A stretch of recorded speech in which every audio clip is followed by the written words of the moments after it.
nous revoilà donc sur SharkFX V9 et cette vidéo a un petit peu tardé parce qu'en fait il y a eu tout un tas de problèmes techniques avec YouTube, tout ça, et puis il y a aussi le fait que je voulais vous présenter ces nouvelles fonctions donc, qui sont ici, qui sont les fonctions PolyNURBS, qui permettent donc de modéliser en subdivision de polygones et puis de convertir en NURBS de façon quand même assez parlante.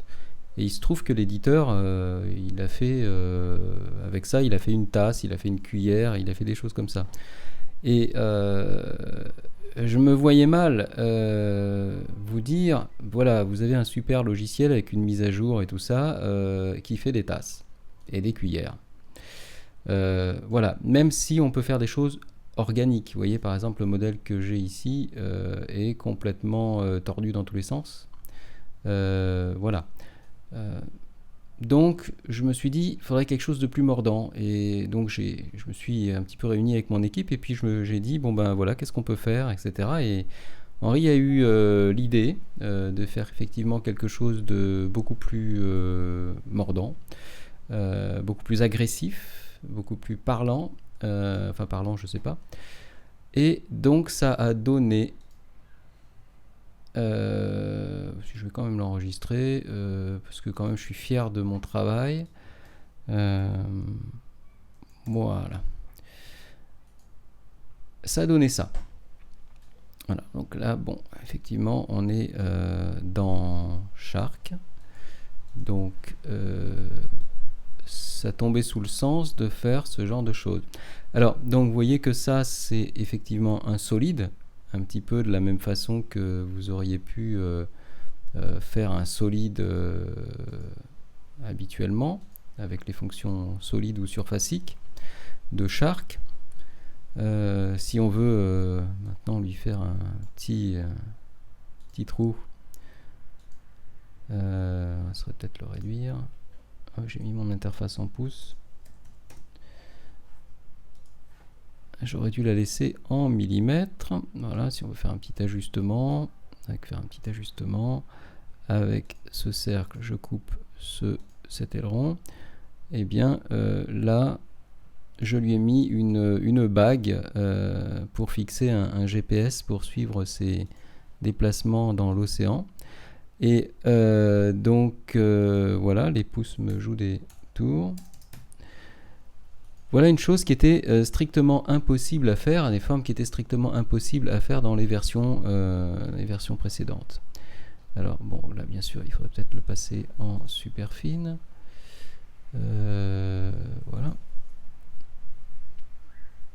Pour que ce soit quand même assez sympa visuellement. Et donc je vais vous montrer cette nouvelle façon de travailler avec Shark, qui va vous permettre de travailler sur des formes complètement fluides, tout en pouvant ensuite garder l'aspect rigoureux et mathématique de la chose pour pouvoir adresser la production. Alors, ces nouveaux outils, ce qu'on appelle le PolyNURBS, l'idée c'est de dire on va travailler un petit peu comme on ferait avec des logiciels pour faire des jeux vidéo ou des productions vidéo. Basiquement, on va travailler dans Shark comme on ferait du Shrek. Et ensuite, on va passer ça dans une petite moulinette qui est ici, qui va permettre de passer ça en NURBS. Alors, juste un petit moment, parce que cette interface en pouces me stresse, donc je vais remettre en millimètres. Voilà. Et donc, je vais pour ça vous montrer comment on procède. Je vais prendre une primitive. Par exemple, je vais prendre un Tor. Voilà, Tor, et je vais lui donner ici peut-être des subdivisions 9 et 9. Voilà. Alors, l'idée de la modélisation en subdivision de polygones, c'est donc de venir tirer sur ce maillage, parce que là on a effectivement un maillage. Voilà, tirer sur ce maillage. Et ensuite, sur ce maillage, on va effectuer un lissage qui va être fait automatiquement au moyen d'un algorithme intégré.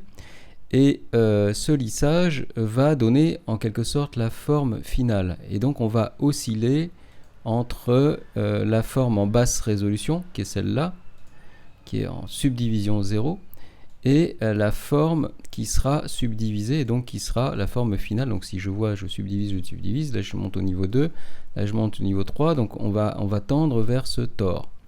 Mais pour l'instant, donc, on fonctionne ici en basse résolution. Alors par exemple, ce que je peux faire, c'est que je pourrais utiliser cette flèche là, qui est la flèche de sélection des faces. Et là, j'ai deux options. Si je prends ma poignée et que je tire, je vais donc déformer ma structure. Si j'appuie sur la touche Alt ou CTRL sur PC, eh bien, je vais l'extruder. Donc là, mettons que je vais mettre, allez, je vais faire une extrusion, je vais mettre 12. Je vais prendre une autre face de l'autre côté. Par exemple, celle-là. Je tire, je mets 12. Voilà, et puis mettons, je vais prendre, allez, celle-là.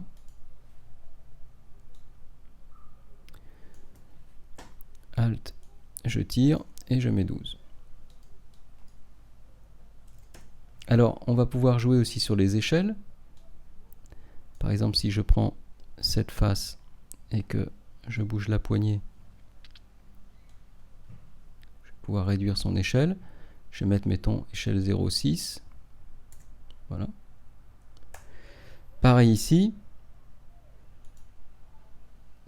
Tac, ici je vais mettre 0,6. Et pareil là. Je vais mettre 0,6. Et donc, quand on va subdiviser cet objet, voilà ce qui va se passer. Donc notre algorithme va lisser notre objet et on va obtenir une forme qui aurait été extrêmement difficile à obtenir si on avait dû en fait le modéliser en surface. Alors on peut travailler sur plusieurs choses. Là on a travaillé sur des faces, mais on peut travailler aussi sur des bords. Par exemple ici on peut sélectionner cette arête là, lui appliquer une petite échelle, et donc on va ici déformer notre pièce. Voilà. Voilà ce qui se passe. Alors pareil, on va pouvoir aussi travailler sur des points.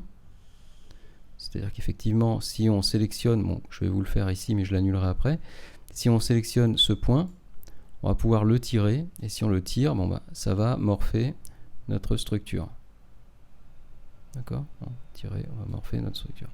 Donc là, on travaille vraiment, je dirais, un petit peu en morphing, de façon très artistique, bien que ce dernier postulat, je le laisse à votre appréciation. Et donc, quand on a fini de travailler sur notre structure en maillage, parce que là, on est toujours dans une structure en maillage, et ben, il va falloir maintenant la convertir en URBS, donc la convertir en solide. Et donc, pour ça, on va utiliser cette icône. On va cliquer dessus. Et maintenant, on a effectivement un solide, exactement comme on avait auparavant sur Shark, quand on modélisait avec les outils traditionnels. Alors, ce type de modélisation, bien entendu, on ne va pas l'utiliser tout le temps. C'est réservé principalement à des objets organiques, hein, des objets qui doivent avoir ce genre de forme fluide que l'on ne pouvait pas obtenir avant.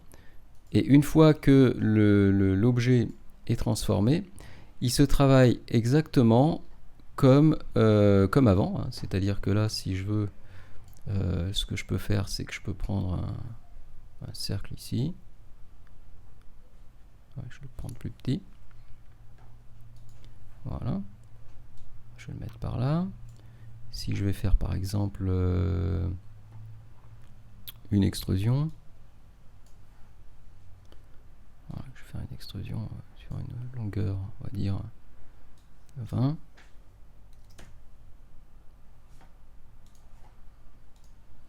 le baisser un petit peu, voilà.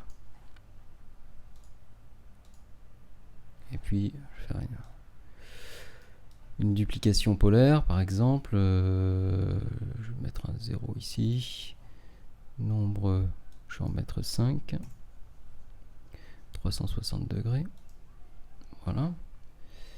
Et puis bon, je vais soustraire par exemple ici, donc de cette pièce là moins ces pièces là.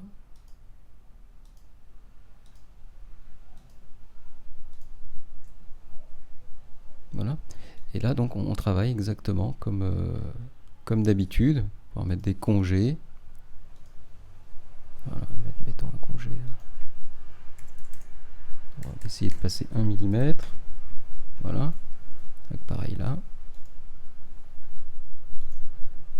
Alors, je vous laisse imaginer les possibilités que ça ouvre.